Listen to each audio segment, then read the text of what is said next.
आप लोग भी इधर इधर आते हैं। पड़ता है एक्सप्रेस पत्थर के नीचे लगा के उससे इसके सिलेंडर्स बनेंगे जी, वो सिलेंडर नुकसान करेंगे और वही हुआ है। पड़ता है एक्सप्रेस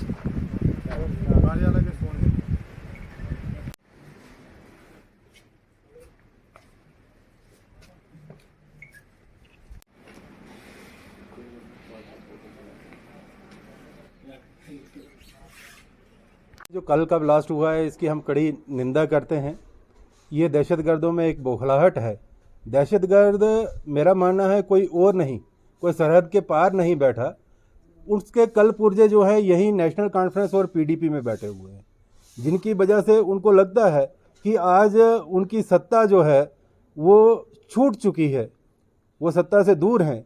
वही बौखलाहट है जब देखते हैं कि भारतीय जनता पार्टी आज जम्मू कश्मीर में अपनी पैठ बना रही है और उस पैठ के बनाते हुए उनको पच नहीं रही। उनको लगता है कि आने वाले दिनों में नेशनल कॉन्फ्रेंस, पीडीपी और कांग्रेस, ये तीनों पार्टियां जो हैं ये सत्ता से जम्मू कश्मीर से बहुत दूर हो जाएंगी। उनको लगता है कि यहाँ पर अगर दहशतगर्दी रहे तो उनका जो वर्चस्व है वो यहाँ पर बना रहेगा। तो ये सुरक्षा एजेंसियां जो हैं, भारत की सेना और यहाँ की जम्मू कश्मीर पुलिस, ये कतई बर्दाश्त नहीं करेगी कि ऐसे लोग जो इसमें मुलव्विस हैं कि वो खुलेआम फिरें। आज यहाँ माननीय एलजी महोदय जी का प्रशासन है, उन्होंने पूरी तरह से जो ये इन सभी एजेंसीज को सचेत किया हुआ है कि ये जो सारा यहाँ पर हो रहा है उसको कर्ब किया जाए, परंतु नेशनल कॉन्फ्रेंस और पीडीपी इनको ये बातें पच नहीं रही।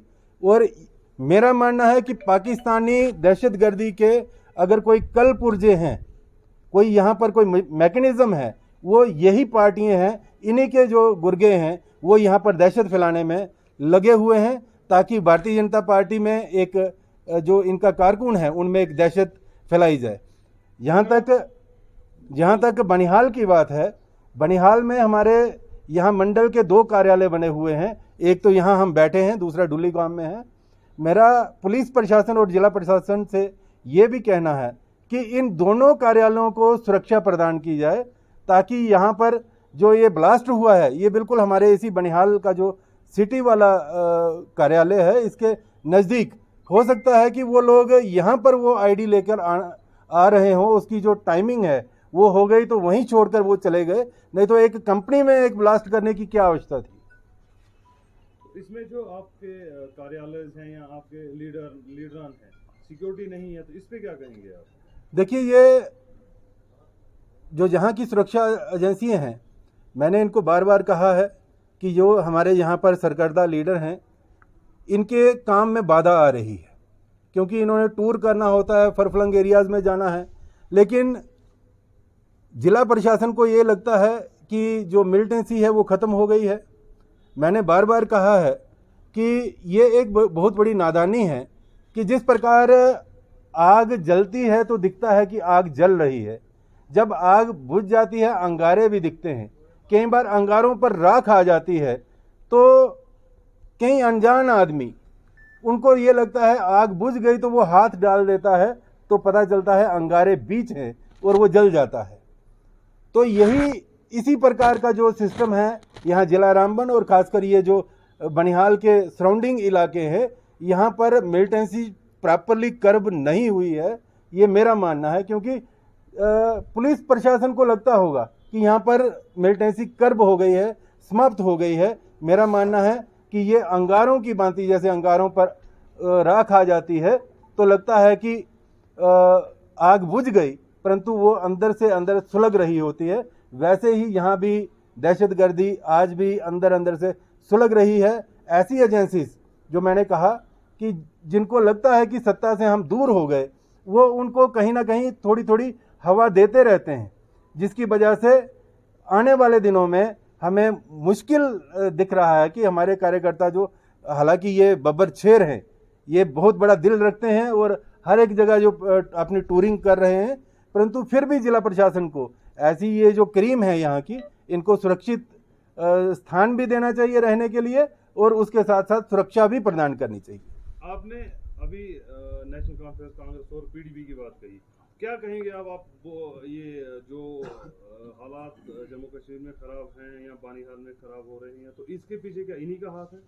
देखिए, आज तक जम्मू कश्मीर में धारा 370 की आड़ में यही पार्टियां हुकूमत करती रही और इन्होंने ही बड़े बड़े घोटाले किए हैं। यानी अगर इनका पिछला जो इनके बाप दादा का ITR निकाला जाए कि उनके पास कितना पैसा था, कितने उनके बिजनेस थे, कितने वो अमीर तरीन थे, तो वहाँ से पता चलेगा। और जब ये कहीं ना कहीं ये किसी ना किसी डिपार्टमेंट के मंत्री रहे, मंत्री रहने के बाद इन्होंने बहुत घोटाले किए। यहाँ मंत्री छोड़कर यहाँ के विधायकों ने, MLAs जो थे, उन्होंने बहुत बड़े बड़े घोटाले किए हुए हैं। और उन घोटालों पर पर्दा डालने के लिए धारा 370 आड़ थी और धारा 370 के ऊपर ये दहशतगर्दी थी। जितना भी पैसा मरकज से आता था वो सारे का सारा पैसा ये मिलिटेंसी में खर्च बताकर वहाँ स्टेटमेंट्स देकर उसको ख़त्म कर देते थे। लेकिन आज वो पैसा आना बंद हुआ, धारा 370 यहाँ से हट गई, दहशतगर्दी यहाँ समाप्त हो गई है। और इन लोगों को ये पच नहीं रहा। इनको लगता है कि अगर दहशतगर्दी यहाँ समाप्त हो गई, अगर आने वाले दिनों में हमारी सत्ता आई, तो वो सत्ता आ गई तो फिर हम किस प्रकार से सर्वाइव कर पाएंगे, वो घोटाले कैसे कर पाएंगे, और फिर अपनी सत्ता में दोबारा ये दहशतगर्दी कैसे फैला पाएंगे। इसलिए उनको लगता है कि इसी वक्त दोबारा दहशतगर्दी जो है उसको पनपना चाहिए, तो उसको हवा देने का काम यही कल पुर्जे कर रहे हैं। अगर धारा 370 अभी 5 अगस्त 2019 को हटी, उसके बाद कोविड का प्रकोप था पूरी दुनिया पर, जम्मू कश्मीर भी उससे अछूता नहीं था। उससे पूर्व यहाँ पर मरकज सरकार की चलती नहीं थी। आज डायरेक्ट इंटरफेरेंस है यहाँ होम मिनिस्ट्री की। मुझे लगता है कि आने वाले दिनों में ये ऐसे घोटालेबाज जितने भी हैं वो सब सलाखों के पीछे होंगे, ये आप देखेंगे। तो ये जो हमने कार्यालय यहाँ बनिहाल में बनाया, तो मुझे लगता है कि यहाँ की जो बाकी पार्टियाँ उनको हजम नहीं होता है। ये चाहते हैं कि भाजपा का कोई नाम लेने वाला जो भी खड़ा हो उसको दबाया जाए। मैं अप्रिशिएट करता हूँ यहाँ की एडमिनिस्ट्रेशन को कि जैसे ही ब्लास्ट हुआ 11:03 पे और उन्होंने तुरंत यहाँ आके जो उनको करना था तो उन्होंने किया। इसके साथ ही मैं SSP मैम को ये कहना चाहता हूँ कि भाजपा के जितने भी यहाँ कार्यकर्ता हैं बनिहाल में, तो उसकी तरफ भी तवज्जो दी जाए, उनकी रक्षा का भी ख्याल रखा जाए। तो इसके साथ हम DC साहब के भी शुक्रगुजार ये हैं कि वो आए यहाँ, उन्होंने यहाँ के विज़िट किया, वो यहाँ जो ज़ख्मी हुए उनसे मिले। और ख़ासकर मैं एडमिनिस्ट्रेशन को ये कहना चाहता हूँ कि जो रात को यह हादसा हुआ, मुझे नहीं लगता कि MG इनका शिकार था। शिकार तो भाजपा कार्यालय था, इन्होंने कार्यालय में ये करना था, और कहीं गलती से ये उधर MG में चले गए, और जिसकी वजह से मजम्मत हम करते हैं कि इन लोगों को जिन्होंने एक कायराना हरकत की। मैं ये कहना चाहता हूँ उन लोगों को कि भाई साहब, तुम कितने वसीमों को मारोगे, इधर हज़ारों वसीम जिंदा होंगे। हमारे कश्मीर में भाजपा के कार्यकर्ता मारे गए, हमारे JNK में जितने भी कार्यकर्ता हैं उनको इनका वो टारगेट रहते हैं। तो मेरा यही कहना है कि जो हमारी एडमिनिस्ट्रेशन है यहाँ की, मैं उनको अप्रिशिएट फिर एक बार आपकी वसादत से करना चाहता हूँ कि जिन्होंने तुरंत अपने काम को अंजाम दिया। यहाँ की सेना है, यहाँ के CRPF है, आर्मी है, उन्होंने पूरी रात यहाँ सर्च किया, तो हम उनको अप्रिशिएट करते हैं कि उन्होंने बहुत अच्छा काम किया। तो मैं यही कहूँगा कि SSP मैम को फिर आपकी वसादत से कि भाजपा निशाने पे है, भाजपा का कार्य मतलब कोई भी कार्यकर्ता है वो निशाने पे है। ये हम यहाँ की एडमिनिस्ट्रेशन की जिम्मेदारी बनती है कि भाजपा के कार्यकर्ता का ख्याल रखना। कायराना हरकत की गई है, इस पर हम कड़े अल्फाजों में मजम्मत करना चाहता हूँ।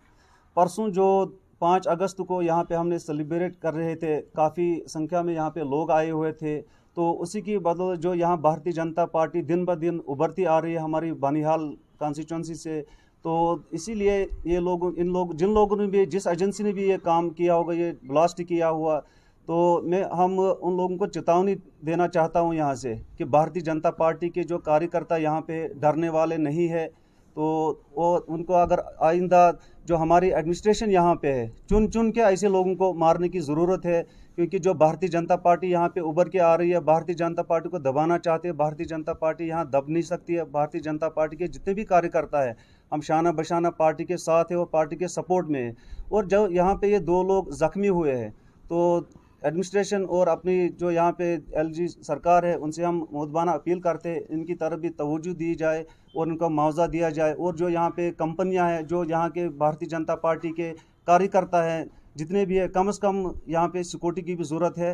तो और बाकी यही मैं कहना चाहता हूँ कि इन लोगों को चेतावनी में देना चाहता हूँ कि यहाँ पे भारतीय जनता पार्टी ना के जो कार्यकर्ता ना डरेंगे, तो ना आजकल जितने भी काम किए बगैर डर के किए, सर ऊंचा करके करे, और भारतीय जनता पार्टी का झंडा यहाँ पे ऊंचा रहेगा, हमेशा ऊंचा रहेगा।